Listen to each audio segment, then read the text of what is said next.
I would like to welcome everybody to Business Management panel discussion. In this panel discussion, we will explore topics with interdisciplinary connects with various fields such as psychology, social science, mathematics, economy, and even linguistics. Panelists for today. There's Shruti Pennamurthy, who is a renowned psychologist, and Diyanshu Sarkar, who's working in social science, Pranil Sri Satya, who's again a renowned mathematician, Nikita, who is working in the field of economy, Stikshu, who is a renowned linguist again. As a psychologist, what do you find as the root cause of the mechanism driving gender discrimination, which is animus towards women in the field of finance? In addition to this, what is the reform to end discrimination do you propose, and how do you feel financial literacy will play a role here?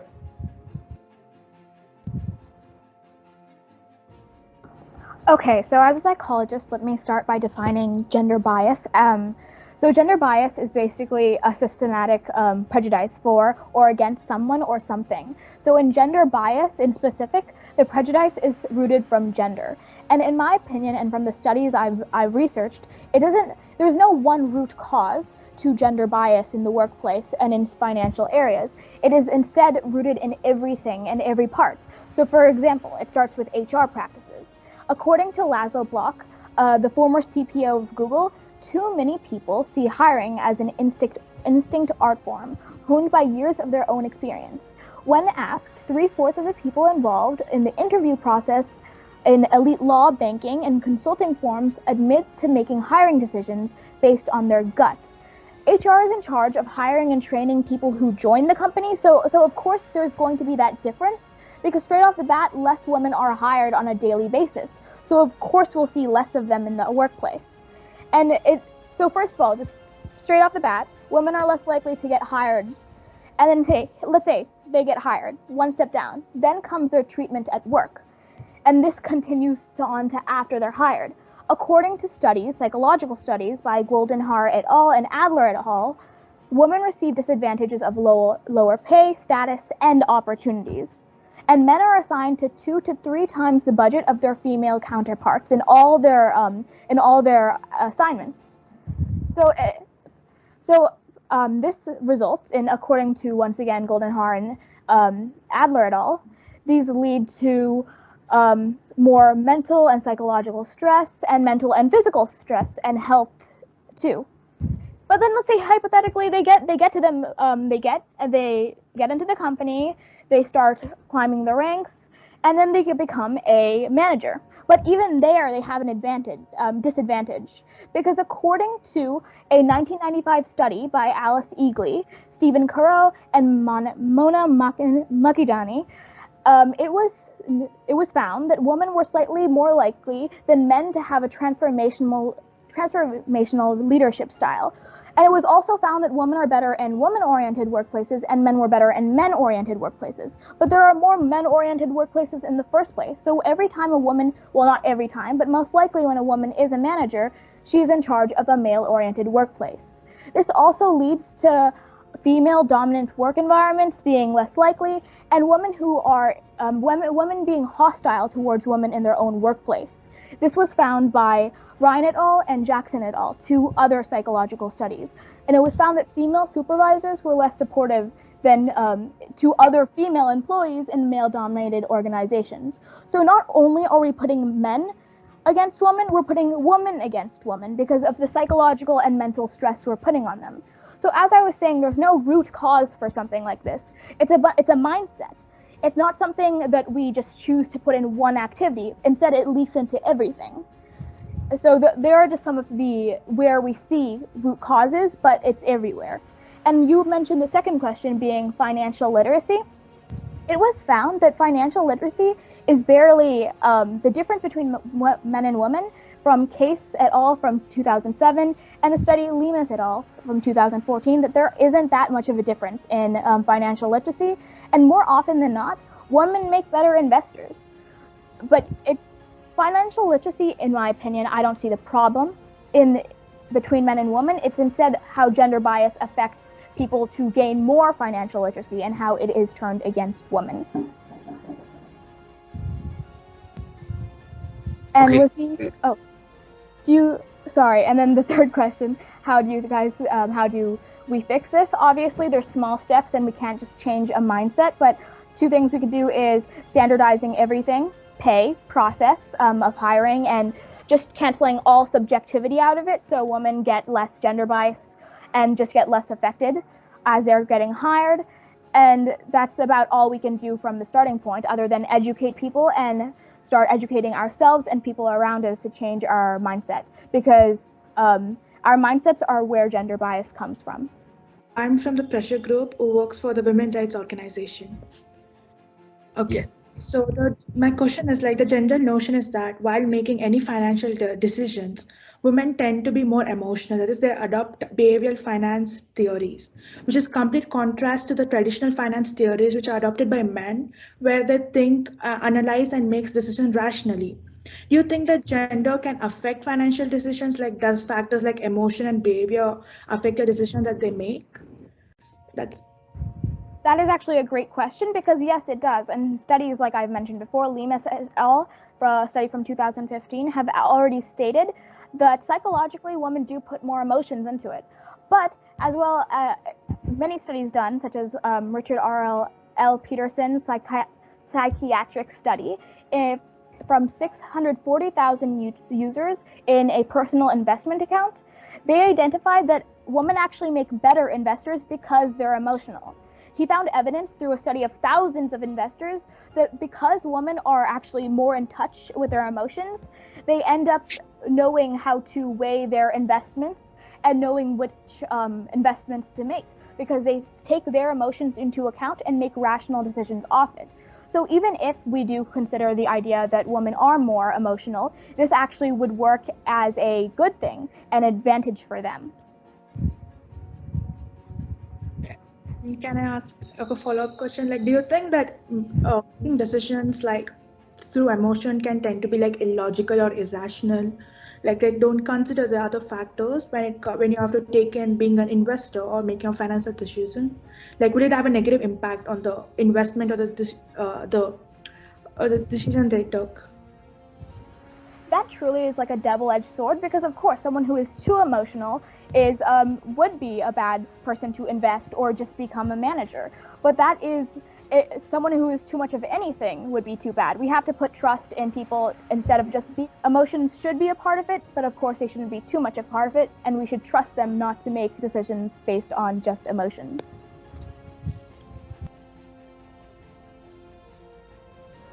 In this context, do you feel that there's a legitimate relation between gender and money sickness?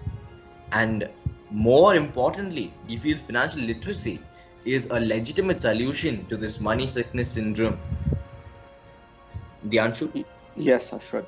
So I do think there is a relationship between gender and money sickness because, as Shruti said, women tend to be more emotional, which is the stem of money sickness, because the person can't decide whether they want to use it for a constructive way or their own desires, and that's why I think there tends to be a relation between gender and money sickness. However, this may not always be true, and I believe financial literacy can be a solution to money sickness because financial literacy allows a person to assess whether their investment will actually deem returns for them. While when being financially illiterate, that means you cannot deem how much returns. So that's why you have no idea of what the outcome will be. And that's why I do think financial literacy is a very good solution for money sickness.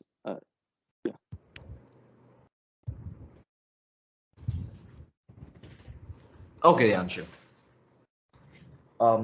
We will move on to the questions from the other panelists. The floor is currently open to questions. May I ask a question? Sure. Yeah, sure. Okay, so as a social scientist, there seems to be a lot of stigma over women choosing their careers, whether it be homemaker or a businesswoman or just someone who is working. So how do you think, as a first step as a society, we should take to reduce the stigma of giving women the available choice of being anything they want, homemaker or working woman? Yes, so let me speak about this. In India, approximately 20% of the women accounts for the whole labor force. And this means that there's less women compared to men in the whole labor force. And this, I believe, mainly stems from the fact that there is a lack of education, especially a large amount of these women who are homemakers are from rural areas where education is not the greatest. And there was a survey in 2021 which stated the large amount of financial illiteracy among women is largely due to the uh, financial illiteracy in rural areas due to a lack of education. So, to answer your question, I think improving the education among all people, men and women, will help increase financial literacy and help increase the career choices. I represent the Confederation of Indian Industry, CII. So, according to a 2010 study from the Bureau for Research and Economic Analysis of Development, they said that they say that in countries like India uh, or Africa, there are often times where, although women earn money and they have their own system, the male in the household often control what they choose to do with it. So, how would you counter such issues, as well as the difference in the literary rate between men and women in these countries? Yes, so I don't think this is connected directly to financial literacy, but rather that due to the culture in countries such as India and Africa, where women are seen as inferior, which is changing, but in a lot of rural areas in such countries, this is still the case, and that's why men often control the money, how money is spent. The other reason would be in a lot of these countries, especially in the rural areas, the men are the primary income for their household, and that's why they have more say over what happens with the money because they're the ones making it.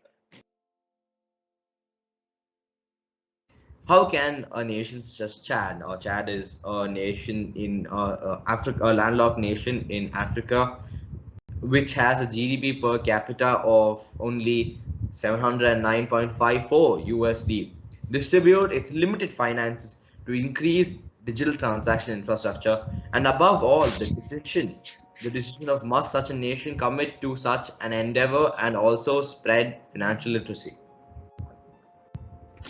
Okay, Ashwath, thank you so much for that question.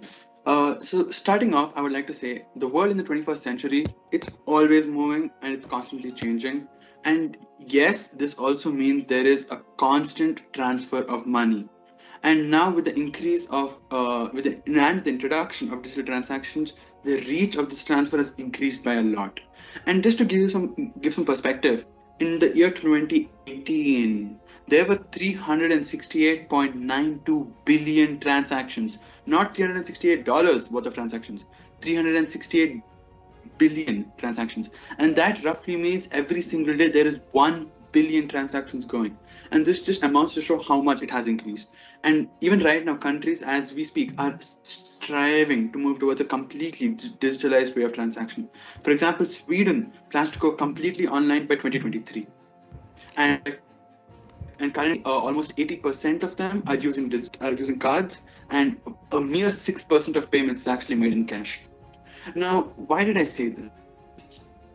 The reason is because the method of payment has a direct relation to how accessible and how affordable money is. Because as much as money is a form of a value, it itself is a problem to handle. Morning everyone, I'm from NDTV. As recent data shows that there has been a huge increase in the financial frauds taking place online as a result of loss of jobs due to the pandemic. The top frauds taken place in KYC, fake cashback frauds through digital wallets, fake selling QR codes, UPI, phishing, lottery scams, and financial frauds on social media. Two-thirds of the women living in urban areas make use of digital transaction as mentioned. My question is targeted to the women working and operating from the rural areas. What steps can be taken to increase their awareness about digital literacy while also maintaining online safety? Okay, so I think your question has two parts. So the first part, it comes to safety. I think we need to realize that we do not live in an ideal world, and there are a lot of unethical, processes going around, and this includes frauds and scammers and things like that. And I don't think it is the nature of digital that makes it increased, digital frauds, but then rather because increase of it as a whole will lead to an increase in the frauds as well. Because let's say the number of transactions per day is only 100, and one of them can go wrong. But then let's just say we upscale that 100 to 100,000. Then how many frauds do we have? We have 1,000. So of course, digital is a place where you can remain anonymous and try to do this. But also with the increasing amount of digital transactions, the safety is also being increased. We have UPIs, like, in countries like India, we have UPIs. You have two-factor authentications, and this just brings an additional layer of safety. And also another issue that you had mentioned is money. This thing, what's it called? Money laundering and scamming in that kind of situation. This actually happens a lot, and in countries like US, it's very common where people lose their money, believing in fake scam calls. And I think the only way to go about this is through financial literacy, because if you are knowledgeable about how things happen, you can be responsible to go against it, because it's almost impossible for the government to monitor every single citizen in a country. So I think it is an individual responsibility. I mean, of course, it is the government's responsibility to bring about awareness, but I think on an individual basis, it is our responsibility to be knowledgeable about these kind of scams, and that will decrease the scams by a lot.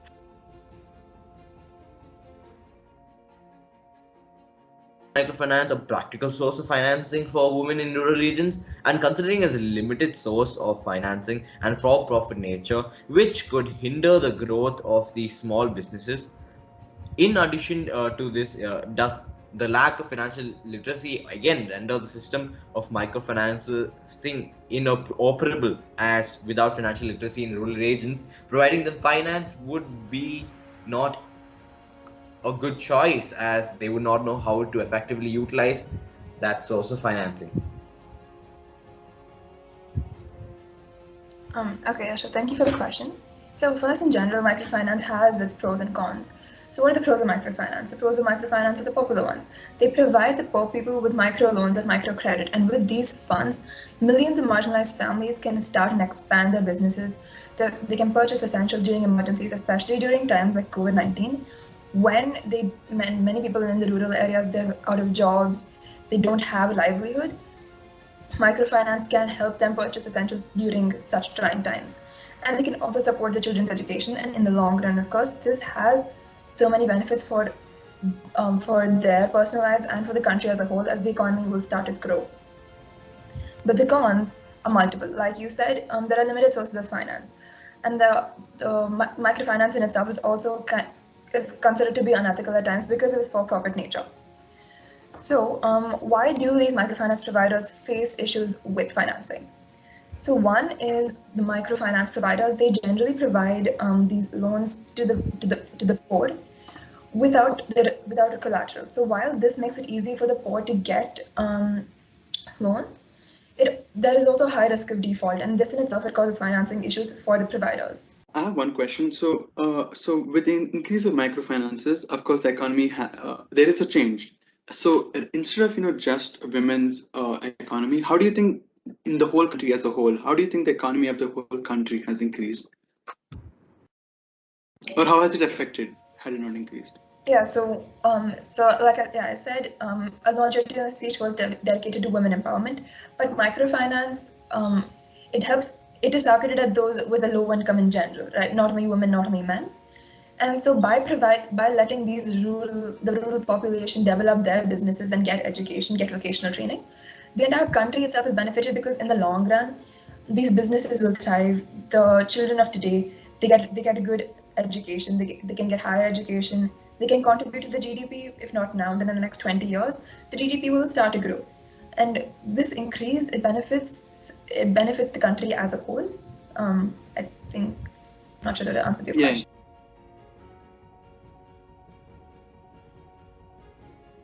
How can business organizations cross the barriers of language without ruining cultural values in a new market?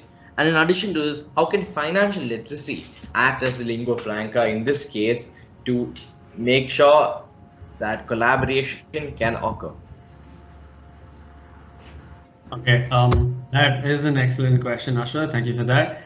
As you mentioned, in a country like India with 22 major languages along with hundreds of other dialects and other languages, we live in a society where the need for transparency becomes the number one priority, not only in a business perspective, but in any scenario for that matter.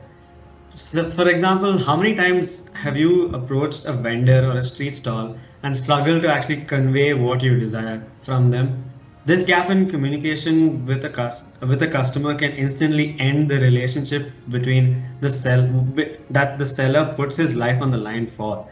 Considering the constraints that the pandemic has put on businesses, startups and not million-dollar companies are struggling to obtain customers due to lack of ability to venture into the online platform.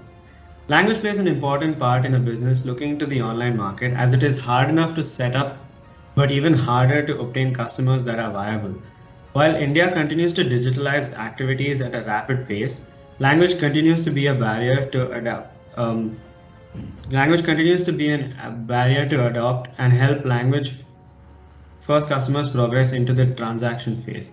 India's 60 million micro, small, and medium sized enterprises in the informal sector still primarily depend on cash transactions and their own success for financial growth. Digital payments across government and businesses across both urban and rural parts, as well as new mechanisms to underwrite credit and to handle scoring, pricing, and risk management across the portfolio of credit services, will need to be put in a place to leverage this burgeoning opportunity. The need for a local language online world has never been more urgent. Indian language users have very little information available on the internet in their chosen languages, and the variety of these sources are questionable at best. So, what should be done in order to overcome this language barrier? Digital payments across government and businesses, both in urban and rural parts, as well as new mechanisms to underwrite credit and to handle scoring, pricing, and risk management across the portfolio of credit services will be needed to put in place to leverage this burgeoning opportunity. Start creating awareness by identifying digital and traditional print/TV mediums properties for advertising in Indian languages. Financial institutions would do well to start thinking about how to create end-to-end Indian language experiences or flow for its Indian language users. Companies can invest in language technology to achieve scale and speed, especially where dynamic data is involved, and ensure it is domain and context sensitive. Voice and text-based solutions can coexist in India, given the option of your Indian language users. For example, the seller/supplier side, and not just the demand side of the business, has legitimate Indian language needs that can make processes even more efficient. All in all, overcoming India's language barrier is a multi-billion-dollar opportunity for businesses and will achieve a great benefit not only to the people of India but also to its economy. Yeah, thank you. I hope I answered your question. So you spoke about how technology is being used to overcome the language barrier. But what about non-digital modes? Not everyone has access to technology, so they prefer to go to banks or any institution that helps them make financial decisions to solve that issue, right? So language becomes a barrier then. I would like to take the case that happened a few years back in Bangalore when a 30-year-old man who only knew how to speak Kannada went to the bank to open an account and therefore requested the form to fill. But it was in English, and as he was not so very educated, he barely understood what was asked in the form. He asked for help, and the customer service officer who volunteered to help him out found only to find that the man knew only Kannada and the customer service officer only knew English and Hindi. We can't expect all these employees to learn the local language because most banks follow these transfer policies where employees are transferred within every 4 years within the state or outside. So what do we do then? How do we break the barrier or overcome it? Okay, so that's a wonderful question, Sylvia. I'm sorry I didn't touch upon the offline mode of overcoming language barriers in the business world. And yes, that's true that not everyone has the access to technology and not everyone that does can use it to its extent. But in this situation, just like you mentioned, a person who speaks only the local language having trouble at banks is a constant issue that is still faced today. However, banks have made it almost mandatory that at least one of its employees in each division of the labor speaks the local language. In fact, there was a recent incident where banks were not hiring people that don't speak Kannada. In fact, there was a recent incident where, however, that is another problem, not a solution. This To solve this, I feel like there are two ways in particular. One could be that one could be to make sure that there are at least 5 languages spoken in total from all the employees inside of the bank that are commonly spoken in the area, and that would ensure customer satisfaction. Although troublesome to find, it would ensure any delays that would occur with respect to language barriers. And second, which would be less convenient but would somehow suffice, would be to have employees with the knowledge of translation technology, the employees, not the customers, approach this situation. So that would in turn help the customers and help in overcoming that barrier. All in all, companies should not discard the importance of language in a successful business, regardless if it is a bank or a multi-million-dollar company trying to globalize. Language will always be as important as it helps clear the air between any business and their customers.